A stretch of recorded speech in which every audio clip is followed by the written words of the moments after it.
Process improvement is vital if you are going to scale your company or sustain your company's success. And that is the topic of conversation today with Whitney Hill.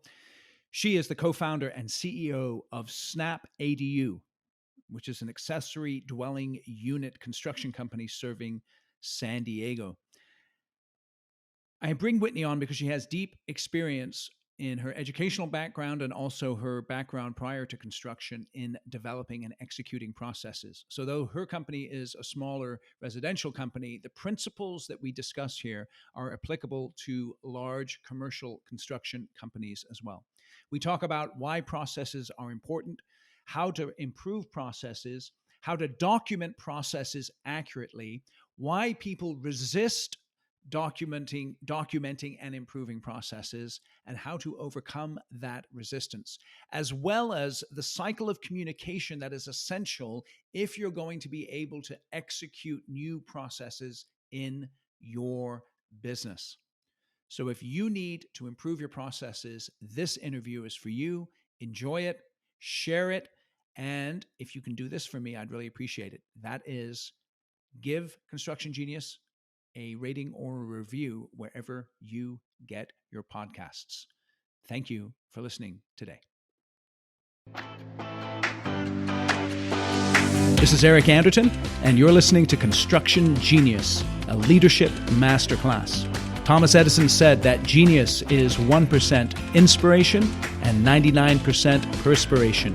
If you're a construction leader, you know all about the perspiration, and this show is all about the 1% inspiration that you can add to your hard work to help you to improve your leadership.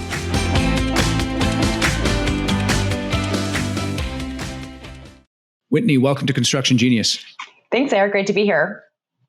I'm excited to have you on because I know that you are passionate about processes. And I don't usually do this, but I've got to tell you a story before we dive in. Let's hear it. All right. Now, I had a tooth. I'm not going to open my mouth and show the audience the tooth on the video, but I had a tooth that recently was taken out. And my dentist, what she did is she put in like the fake root. You know what I'm saying? You got to put the fake root in, and then the root's got to get bonded in with your bone structure before they put the crown on top, right? Okay. All right. So I'm a total sissy when it comes to going to the dentist. I hate it. And so I had to go, and I know. She injected me and all this kind of stuff, and I sucked it up, and I was brave, right? Blah, blah, blah. And then, had to take the antibiotics to put the swelling down. It was just a big pain in the neck. Okay. So everything's all good. And then I go back to the dentist yesterday to get my teeth cleaned and for her to check on the root bit because the implant, the actual crown's going in a couple of months. All right.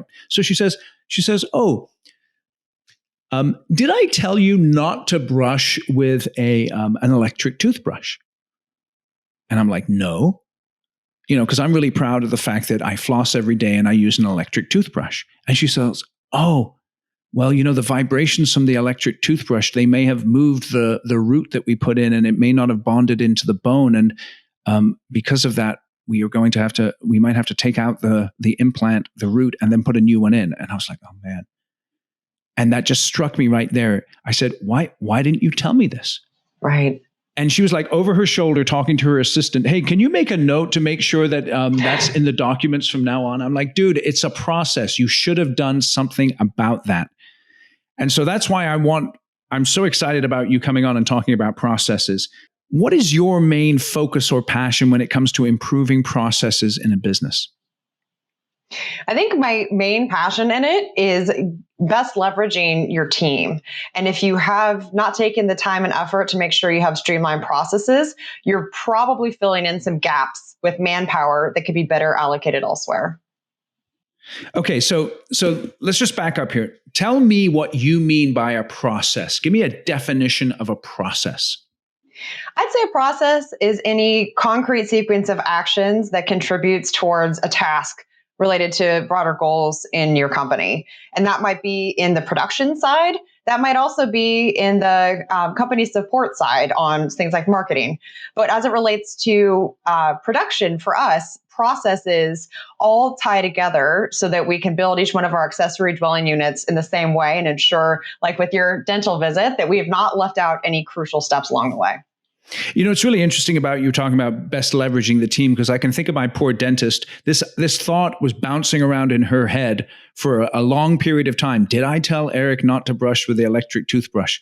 And I think that's one thing that a process does, right? Is it helps you to leverage your team by simplifying and then amplifying what it is they do on a daily basis. Is that right?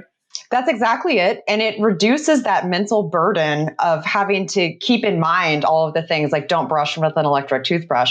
And, a lot of folks will get pushback on having concrete processes in place. A lot of the things that we heard in the beginning where I don't need to be told how to make a peanut butter sandwich. I know the steps. And it's like, well, sure, because you've made, hundreds of those over your lifetime.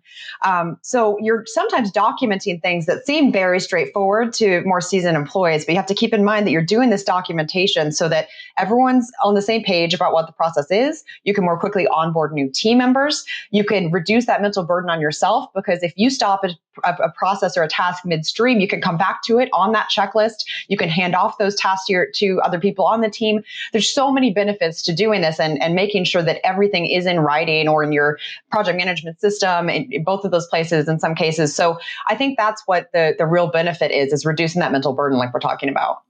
And it's interesting because, like you said, sometimes the things that we think that we're being overburdensome by detailing even the smallest thing. But you think about that small piece. Hey, Eric, don't use your electric toothbrush. Just that one piece of information, if because they didn't give it to me, it had a massive impact. And, right. And so sometimes we just miss the fact that by being detailed, that has a tremendous impact. So tell me, why do you think, specifically in the construction world, why do contractors specifically struggle with putting processes in? I think there's probably a couple of big ones. One big reason is that we're not working always with a repeatable something that would allow a repeatable process. And that can often be because we are trying to do too many different types of jobs. So at SnapADU, when we first started out specializing in accessory dwelling units, to you, that might sound highly specialized, but within the field of ADUs, you can do an attached ADU, you can do a detached ADU, you can convert existing space. And at the beginning, we were bidding on all different types of projects. And what we found was that it was such a different bidding experience and sales process for those. It's a very different build out process. Some require site visits to do a bid accurately and some don't. We were finding that we couldn't build a repeatable process because we've not cast a narrow enough net. We were trying to get every job. So we really had to go back and turn away some business. And that's very hard, right? To turn away work. But we did that, allowed us to specialize, which not only allowed us to get better at advertising in our niche and bringing in leads, it of course allowed us then to set up processes because we were going to deliver the same widget every time, more or less. So I think a lot of times by having too big of a scope of what the company or the department takes on can make it much harder to come up with solid processes.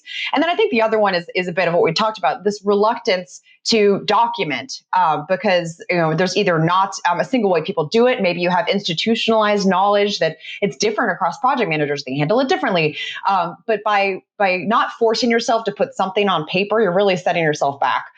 So I think those are some of the biggest roadblocks to coming up with some processes.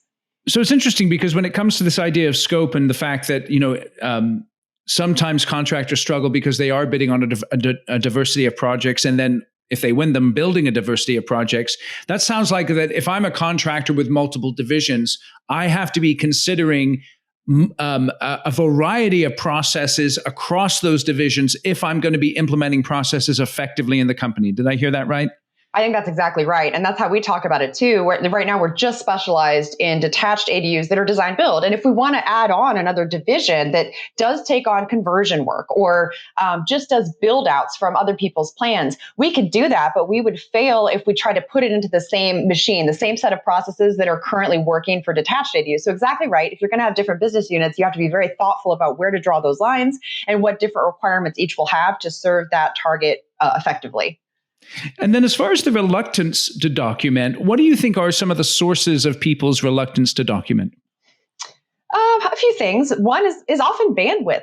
Having the folks who are in the operation try to step back and do that is difficult within the day to day. And I think why we were successful in that, my partner was already running a smaller contracting business when we met. And when I first came on, my role was really to supercharge what was happening. So I was not necessary to the operation. I was outside of that and was able to step back with a fresh set of eyes and only focus on documenting and figuring out our software and all of that piece. So I think you have to resource it accordingly and not necessarily expect that your existing team can do this on their own. I think the other reluctance comes from, like I said, lack of clarity in what is going on. So when you set out to document it, it's a mess because there's not a clear set of goals that you're working towards. So you may have to do some of that foundational work before you can really get into the process side of it. Okay. And so your background, I noticed that you worked as a management consultant for Bain & Company. That's right. Now, when I think of Bain & Company, I think of, like Fortune 500 or even Fortune 50 type companies. For so sure. what were some of the main lessons that you learned there that are actually applicable at smaller organizations, and specifically as it relates to this discussion around processes? It's funny. I think you're going to see a lot of the same problems no matter how big of a company you're dealing with. And even if you're at a Fortune 50 company, you're still walking into an environment where a lot of things evolved organically over time. People were wearing multiple hats, and perhaps now their current role is not in step with the goals or processes that the company is trying to set up and use.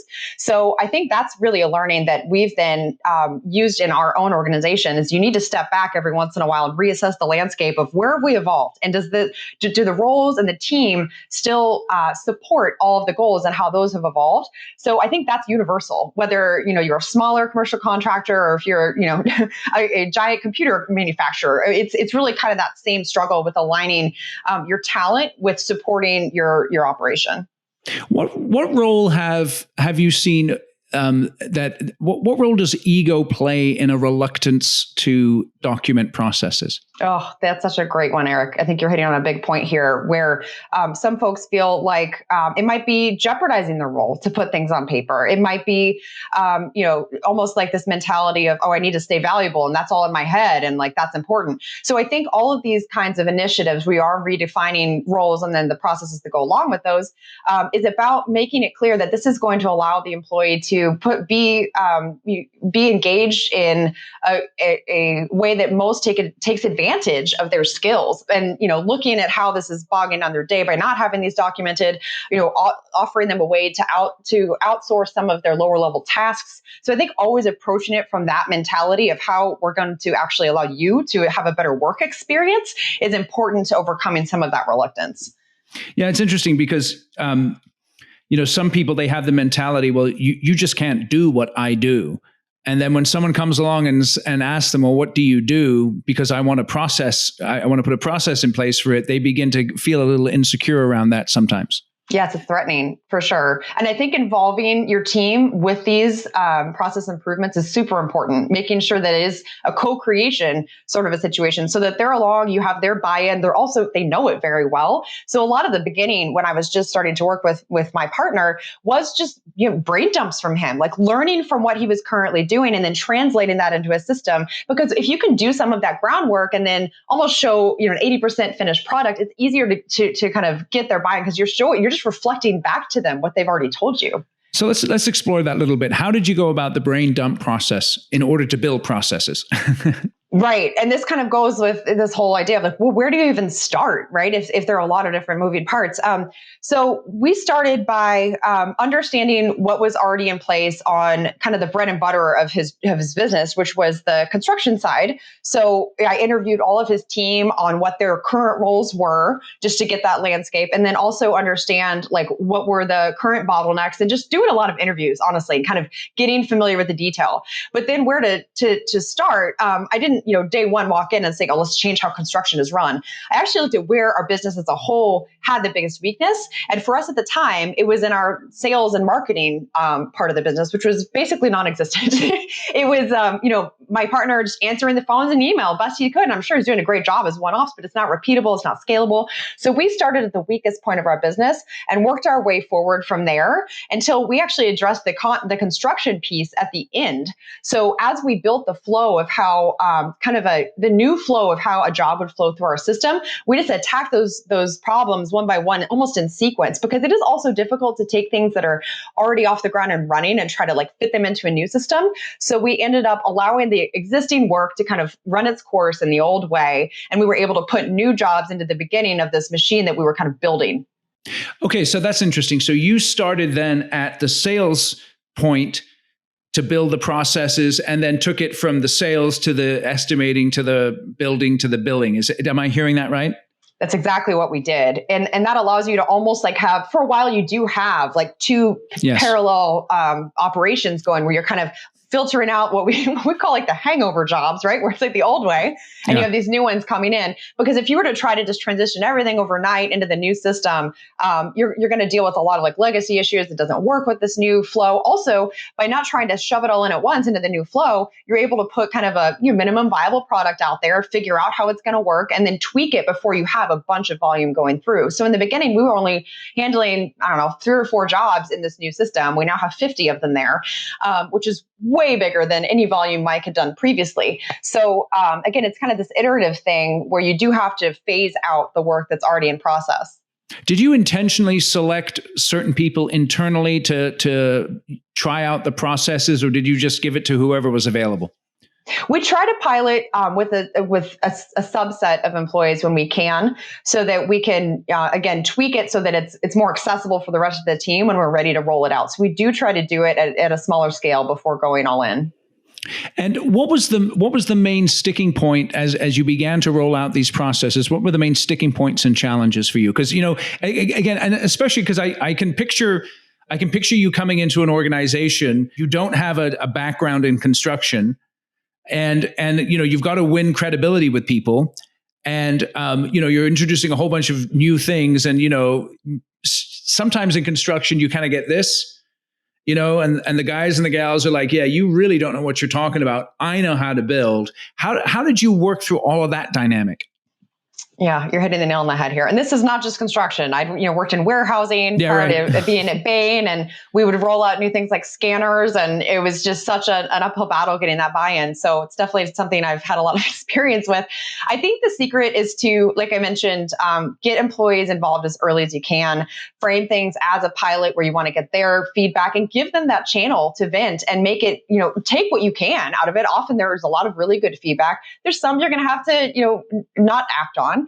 And at the end of the day, as a business owner, you're going to have to make that call, whether or not it's always the most popular decision.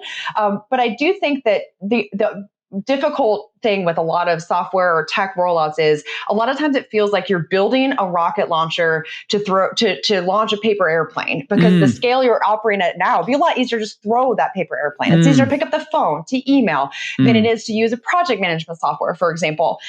So I think that's also important, is that you need to stress that you're building this foundation for the next 5 years. It's not necessarily going to be the easiest, most streamlined way in this moment. Sure, we all know what our current flow is, and that's easy, but that flow will not allow us to scale 10x that we're trying to get to in 5 years. So I think painting that picture, always giving the context, getting employees engaged is critical to a successful rollout.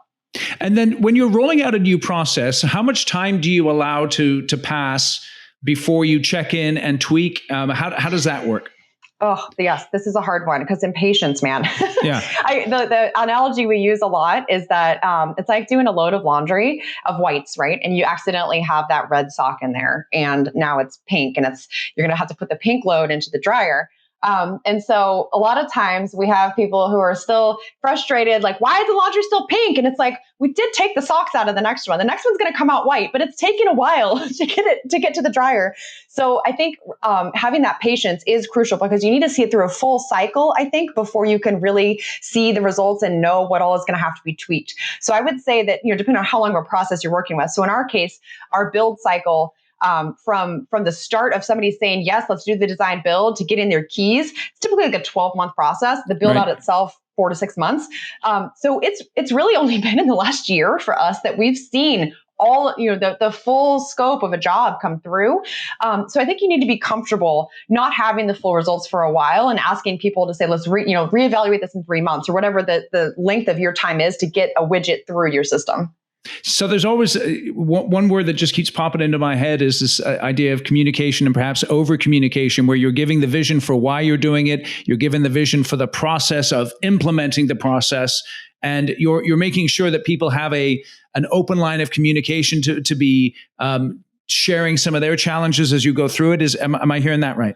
100%, and actively soliciting that, because even if people have these ideas in their mind, not all of them may be comfortable unless you actively solicit. So when you're planning the process improvement, you're really planning the communication program along with that, as you're saying. How much work do you guys self-perform? As far as the construction itself, we have supervisors on site, but we do not self-perform any of the trades. Okay, so that brings up another question then, and whether you're a small company or let's say I'm $1 billion GC, right? And I have processes in place, and then I have subs that I have to deal with who perhaps do business differently. How do you work with your subs to make sure that they're on the same page with you in light of executing in areas where you guys are, integrated and you really need them to be on point with their processes? Yes. Good segue, because it goes back to the same thing about communication. And it's such a bland term, Eric, communication, I know. Yeah. But it really does come down to that. And we didn't do a good job of this, frankly, because we were still figuring out our own internal processes, and we didn't do a great job of onboarding our subcontractors. So I think it starts with needing to, as quickly as you can, getting some working version of how your subcontractors would be expected to fit into this process, and literally having an hour-long meeting with every one of them to describe what we're trying to do and to ask them what they need from us to make it possible on their side. And we didn't do that out of the gate. We sort of just muddled through. People got different messages, and now we're going back to do that work. So if I were giving advice to someone doing this from the get-go, along with the communication plan for your internal team, you're also thinking about what will this necessitate as far as re-onboarding a lot of your subcontractors. The fact is, too, you're going to have some that don't operate in the new environment, and you're going to have to make a decision about whether your team is going to fill in those gaps and still work in perhaps an old method with some of your subcontractors. How long are you willing to do that versus go out and source new subcontractors that are willing to deal with that and frankly can keep up with your pace of innovation. That's been something we've struggled with too, because the subcontractor base that serves, a construction operation that does 10 jobs a year versus 60 is very different. So you have to be prepared to manage that evolution as well. And again, back to the comment about not assuming the team can take that on. That was another problem we had where we were expecting our project managers to deal with that, the subcontractor evolution. We really needed to have somebody dedicated just to dealing with subcontractor management. And it didn't need to be it couldn't be an operational person. There wasn't time. So again, appropriately resourcing during this time is going to ultimately save you time and expense down the road. Hey, this is Eric. Thank you for listening today. I hope you're enjoying my interview with Whitney. And this is the planned commercial break to remind you to buy this book. Now, why do you want to buy this book? Well, we're talking about improving processes with Whitney today.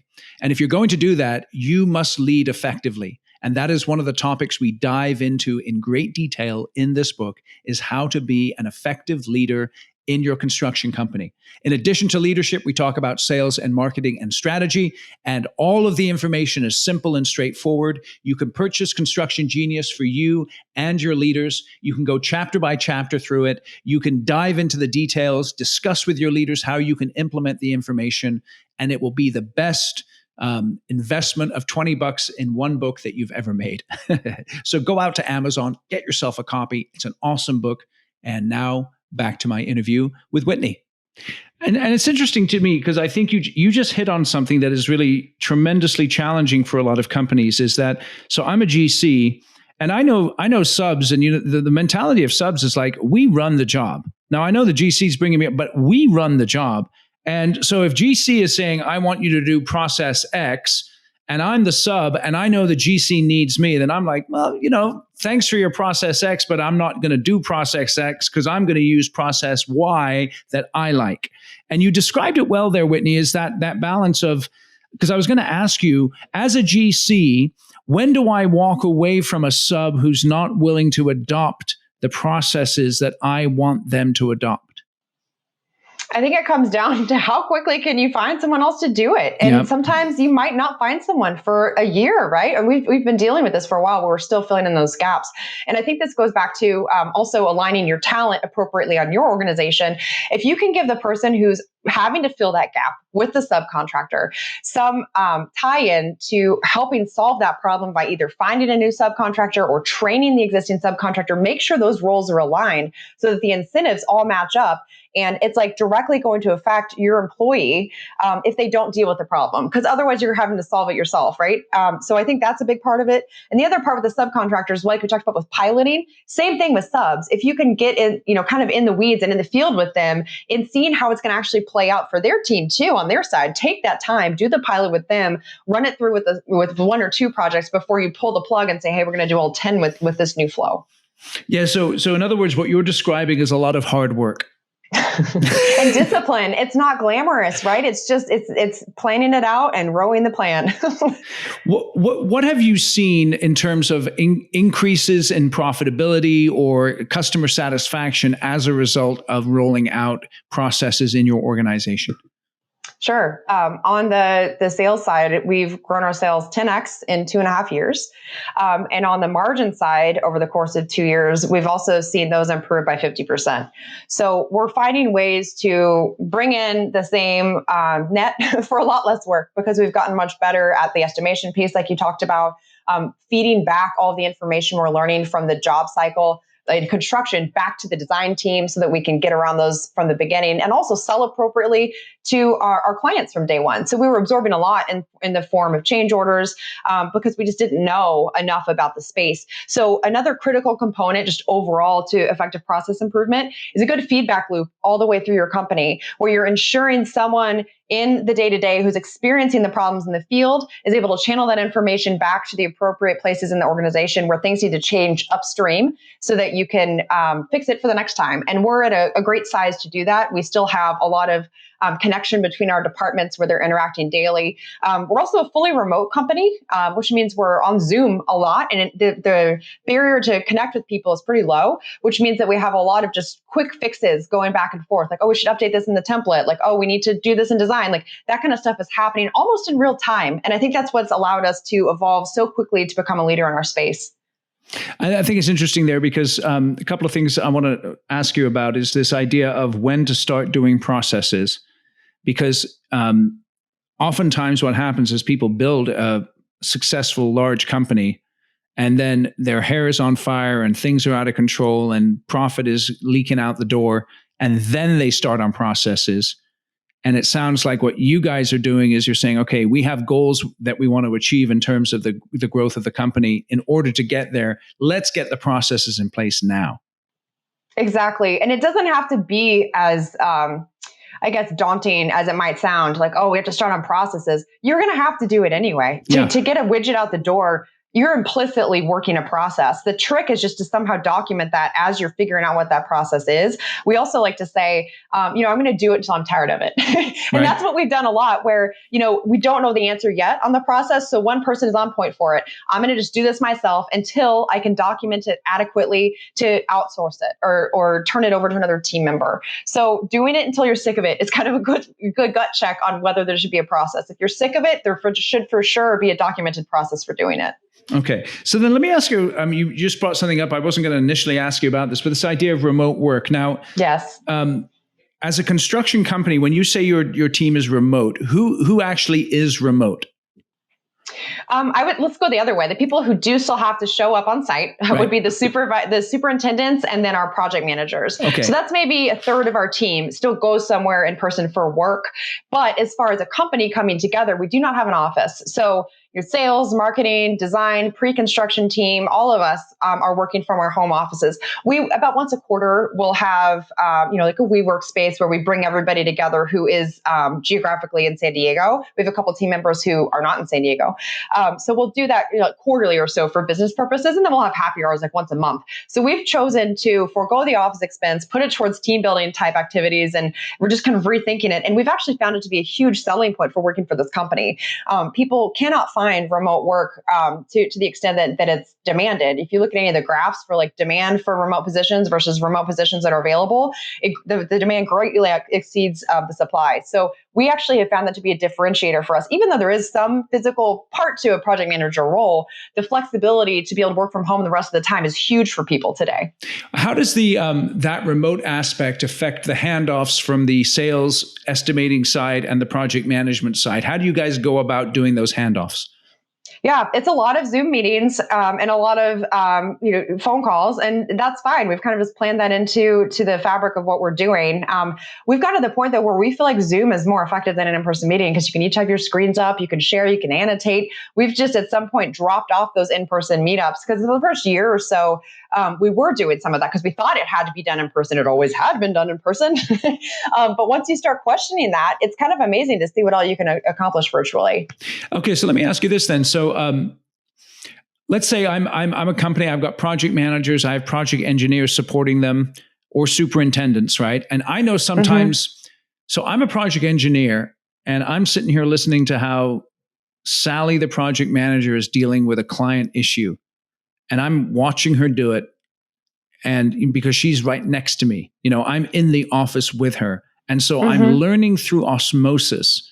And I've thought a lot about this in terms of how that osmosis effect, so to speak, is diminished in a remote work environment. Now, tell me what I've got wrong about that perspective, Whitney. Sure. No, I think there's definitely some validity there.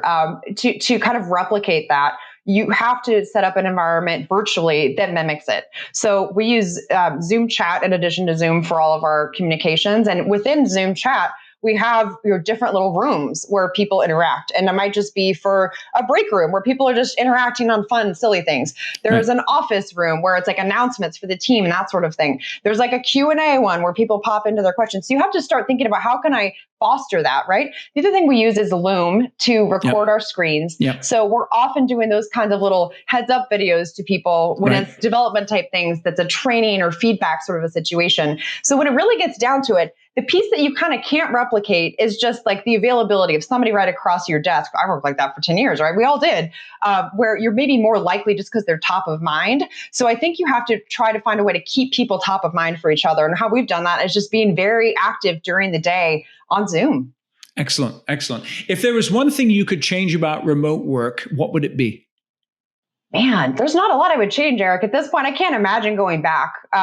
What's missing in remote work? Because I know you described the tools you're using, Loom, Zoom, all those, which are tremendous. But what do you think what's this one thing I need in order to make remote work more effective in the construction context? I think you still need to know when there will have to be a physical element with clients. And that's probably the part that we almost went too far in the virtual world. We actually started during COVID and no one wanted a site visit, right? And that was great. It allowed us to go really fast. Now we're going back to rethink, like, are there maybe a few checkpoints in this process just for the sake of making the client feel seen, heard, understood, like it was a good experience? Are there a few in-person touch points we should put into place? So we are having to re-examine, like for the client, are there other touch points that we would do, even if our remote work environment would tell us elsewise? Interesting. Okay, well, that was interesting. So let's go back to the idea of processes then. What if I've started down the process trail and I've met all the resistance, I've failed miserably, and I'm like, screw it, we're just going to go back to the way that we've done it before, which is basically winging it and leveraging my genius. What do I do then? What do I do? How do I get a reset in place? I do think sometimes it takes an outside person to help do that. And we're at the point in our company where that's happening. So we brought in a consultant to help us with some of these higher level org challenges, process improvements, communication challenges in our own team to reset norms and possibly get the owners back into perspective. Because at least in our case, we evolved so quickly in a startup environment. We've worked so closely with these people. It's difficult for us to step back and be objective. So sometimes it might take a targeted independent contractor hire or similar to kind of turbocharge that, support you, give you another perspective, co-create with you. So I think that's something that we maybe waited too long to do. And now that we're having done it, I wish I'd done it sooner. That's interesting.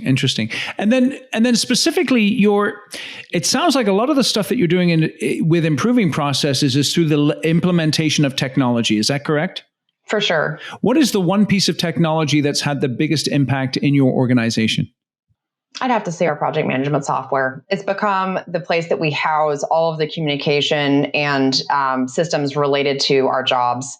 That's the most indispensable piece of what we're doing. And we have to think about this, right? Well, as you developed a software stack, it's like, what would we use if this one went away? Or how would we lace our new technology together? And I think the one that's like at the heart of your business where you're actually meeting the customer demands, I mean, oftentimes that's going to be the most critical part of your infrastructure. So if you're embarking on a software hunt for that main component that other things will have to be built around, I think understanding what the core functionality is and making sure that it's going to meet all those needs is super important. And also that it's going to integrate with all the other pieces you're going to need. And then when you were implementing that project management software, how did you pick the one that you wanted? Why did you, or how did you pick it, and why this one as opposed to, every other software salesman out there that's peddling their wares and saying that it's going to make your life awesome? Sure. I would say that we picked it because it was, we use Buildertrend, which is a leader in the residential construction market. We wanted one that had a lot of partnerships with other companies. They're partnering with Home Depot. They partner with a couple of other like design type portals. And so we knew that if they had those big things in place that they weren't going, they're coming. My partner always says that, like, you're either coming or you're going, and we could see the trajectory there for them. So that was a big one. You don't want to pick an obsolete tool that, even if it has awesome functionality, if there's not enough momentum behind it, it's just much riskier that it's not going to be there in 5 years. It's very interesting. So tell us a little bit more about yourself. How did you get into construction from your background in Bain? Yeah, I'd always had, tangential interest in real estate. And I actually left Bain thinking that I was going to be doing real estate investing in small apartment complexes. And I started to explore that space. And in the meantime, I had a general contractor approach me about partnering on some flipping opportunities. And at the time I was living in New Jersey. And so we started doing high-end flips by popping the top off of houses and expanding the square footage and gutting them. And so I was doing that around the time I moved out here to San Diego, and then heard about accessory dwelling units. And in a lot of ways, that was similar to what we were doing on the East Coast by adding the square footage in a constrained space. So during the flips, I started learning more about general contracting. I'd started as like the money partner and like putting together the deal analysis. And I started to learn more about contracting, though, as we got more into the weeds. And I realized candidly that my partner had a lot of room to grow there, So during that time, I actually learned Buildertrend and learned the project management side of it. When I then came to the starting up SnapADU, I was able to hit the ground running because I already had that context of how residential construction flowed.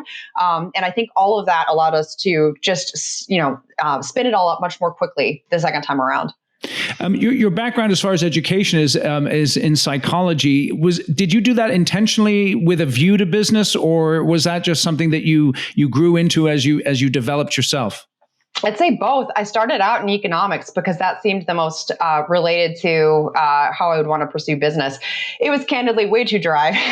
So I left economics and focused on social psychology, which really is the flip side of business. It's about money and it's about the psychology of it. So it was intentional in the sense that I knew that would apply to whatever business endeavors I later would undertake. I also went back and got the MBA to kind of fill in some of these gaps. And along the way was learning so much from those early roles I did in operations management at a supply company. So it all, has kind of fit together. And I think when you really find that, dream role for you, it's been so fun to see all the different skills that you've developed over, the last decade or two come together. And for me, that's what SnapADU is. And as you look back at your educational background and then reflect upon your career background, if you had to do it all over again, would you go back and get an MBA, or would you say, you know what, I learned more by actually doing it than by going to school and getting the MBA? If I had to pick one, I would say learn by doing it. I got a lot more out of it. However, there are certain opportunities that are only going to be open to you if you have the credentials. And I don't think I could have worked at Bain & Company if I didn't have the MBA. Yeah. So for me, it had to be both. But, when the chips are down, I've learned more in practice doing things. And what do you think are the in your study of psychology, what are some of the insights that psychology gives us about human behavior that people most often miss? I would say one as simple as framing effects is one that, folks can forget to take in mind with business. So framing things in terms of losses versus framing things in terms of gains, and how that might translate in the construction world here. If you're talking about, giving folks a credit for something if they opt not to do it versus charging them for something if they do choose to do it, you're going to get two very different scenarios, and you're going to get different acceptance rates of that opportunity. Give me an example of what you just described, a real life example, please. Let's say that you have a component of your jobs that is doing a virtual rendering of the project before it's going to be completed. Yep. And you can either choose to offer that as an add-on for $5,000, or you can include it in the project scope as part of that, and then offer a discount if they don't want to do it. And depending on whether or not you frame it as an add-on or frame it as included and then they can remove it, you're going to get people doing different things. Which one would you choose of those two, the add-on or the discount? Depends on if you want them to do it or not. If you are hoping to sell it, if it's like something that you're going to make money on, we typically would offer it as something that's included. And then if the negotiation goes the way that they're trying to strip things out, offer them the opportunity to take it out. But that puts you in a better position then, because you're allowing a space that you can then meet their need in by taking it off as a discount. Interesting. Excellent. So then who's your favorite psychologist? I would actually mention Esther Perel. Uh-huh. She is a relationship psychologist, but there's a lot of her teachings that translate into business. What's one book that we should buy from her? Do you know a book off the top of your head? She has a couple of TED Talks I would recommend looking up. And how do you spell the name? I'm sorry, I want to make sure I get that. Is it Esther, you said? Esther Perel, Perel. Perel. Yeah, she's a Belgian psychologist. Okay, excellent. We're gonna look up some TED Talks from Esther and make sure that those are in the show notes. Awesome. So tell us a little bit more about SnapADU. SnapADU is the leading design build contractor in Greater San Diego. We build about 50 ADUs a year, and we have specialized to become one of the leading builders of ADUs in California. So we're deciding, how we want to take this, whether we want to continue to grow just in our geography or consider expanding. Excellent. And tell me what you missed the most about the East Coast.